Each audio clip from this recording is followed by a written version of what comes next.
But if we look at some of the great classic liberals of the 19th century, and we look back to Mill, for example, you have individual liberty very strongly in there from Locke onwards, a sort of the sense of sovereignty, and no one from the monarch down has the right to unfair sovereignty over another man or woman. But you also have a strongly kind of progressive sense that develops as liberalism develops and takes you towards women's franchise, towards, actually in Mill's case, a fairly out there feminism. If J.S. Mill was sitting here instead of me, would you be seeing eye to eye on whether that was a good idea? Well, again, I think it depends on what you mean by feminism. I mean, the idea that it would be a good thing for the world to arrange itself so that the talents of women were as available to use by the collective, let's say, by the group or by society as the talents of men, then obviously that's all for the good. I don't have any problem with that whatsoever, because talent's in short supply, and it's a foolish society that wastes it no matter where it manifests itself. Racial divisions or ethnic divisions or any of that, equality of opportunity. I can't see how you can be a sensible person and not do possess... you think do women have opportunity? Sorry, do women have equality of opportunity then broadly across Western societies? Compared to what? Well, compared to not having equality of opportunity. Well, compared to 100 years ago, yes. Compared to 50 years ago, yes. Compared to most places in the world throughout history, yes. Compared to a hypothetical ideal, no. But I'm very, very leery. Would that hypothetical ideal be a good ideal or a bad ideal? Well, it depends on how you define equality. If you define it as equality of outcome, then it's a catastrophic ideal. See, this is something too. One of the things I've been struggling with recently is the idea of boundaries, let's say. We know absolutely, and this is relevant to your questions on progressivism, we know that the left can go too far, and we know that the right can go too far. I mean, I would say that's the abject lesson of the 20th century. Both can go too far. And we kind of know when the right goes too far. We probably think the right goes too far, if you had to boil it down to one thing, when people start making claims of racial or ethnic superiority. That seems to be the marker. But we don't know when the left goes too far. And the left, to be frank about it, isn't very careful about differentiating itself into those who are pursuing a reasonable progressive agenda and those who have seriously gone too far. And I would say that when people push an equality of outcome agenda, they've gone too far. Even though it's not as blatantly horrifying, let's say, as claims of ethnic or racial superiority, the consequences of playing that idea out in the world are seriously not good. But surely they are, they're two kind of doorstops at the far ends of the arguments. I mean, very few people, I think, on the left, and there would be some who would advocate for absolute equality of outcome and everything it would take to achieve it's that. It's not so clear to me Similarly, that that's a minority view. There may be lots of things that are wrong both on the left and on the right that don't involve the right being overtly racist and the left wanting absolute equality of outcome. It's a space surely in the middle that matters, and that's why I suppose people feel that sometimes your argument is almost sort of, it's driving towards picking the fight rather than liberalism would, I suppose, encourage you to take the best, and we can have the argument about what's the best and what's the worst of everything that's in between. No, I think that the left poses a far greater danger than your analysis suggests. I certainly see this in the universities. And the drum is being beat very, very hard, perhaps not so much here, but in North America, for equality of opportunity or equality of outcome under the rubric of equity. And equity is essentially a doctrine that fosters the notion that equality of outcome is not only desirable, but should be pursued as an object or as an explicit aspect of public policy. The idea being that if there isn't equivalent representation of all possible groups at all possible levels of all possible hierarchies, that indicates a tyrannical prejudice that needs to be rooted out.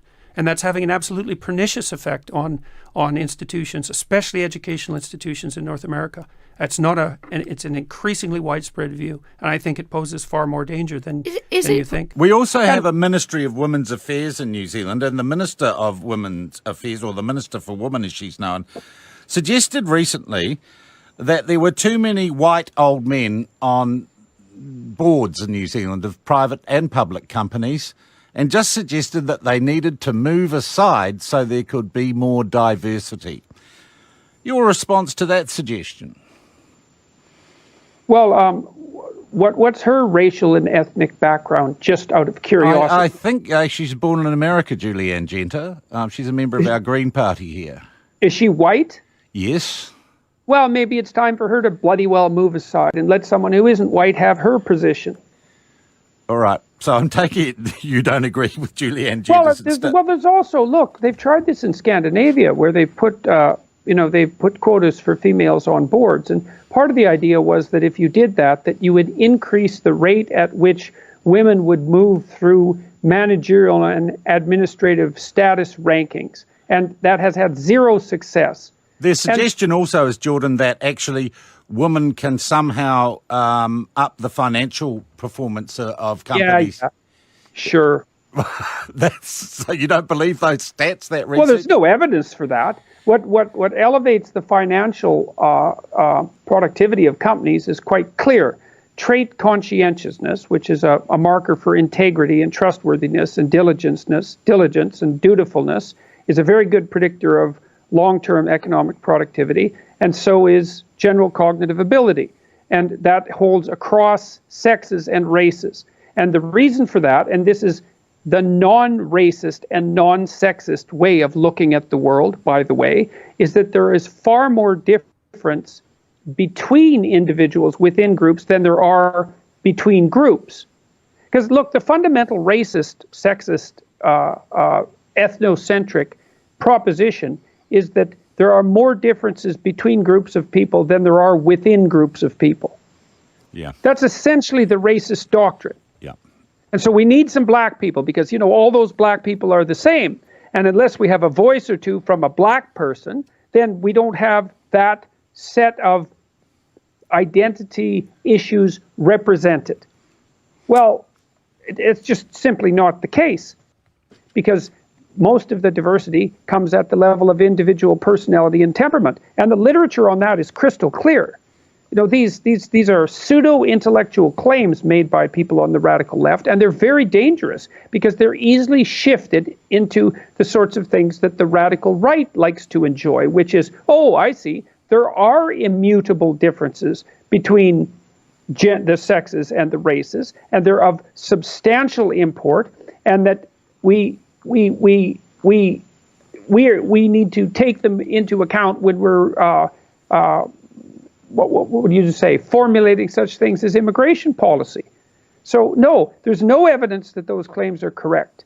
And there's counter evidence for much of it. For example, in Scandinavia, and this is as close to psychological fact as any facts that exist, is that as you increase equality of opportunity, which means you open the doors for more and more people, and especially, let's say, with regards to sex, and that's had a big effect because, of course, there's far more women in the workforce than there once was. You increase the degree to which outcomes differ on multiple dimensions.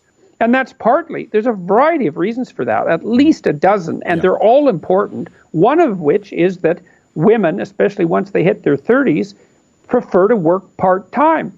And that's not bad or wrong. And it's certainly not an indication of systemic sexism. So the radical types like to have one explanation. Everyone isn't exactly the same with regards to outcome. Therefore, the system is a corrupt patriarchy. It's like you can learn that in 1 minute in a propaganda course in university, and then you have an answer for every problem that ever besets you politically for the rest of your life. And there's no excuse for it. It's appalling scholarship.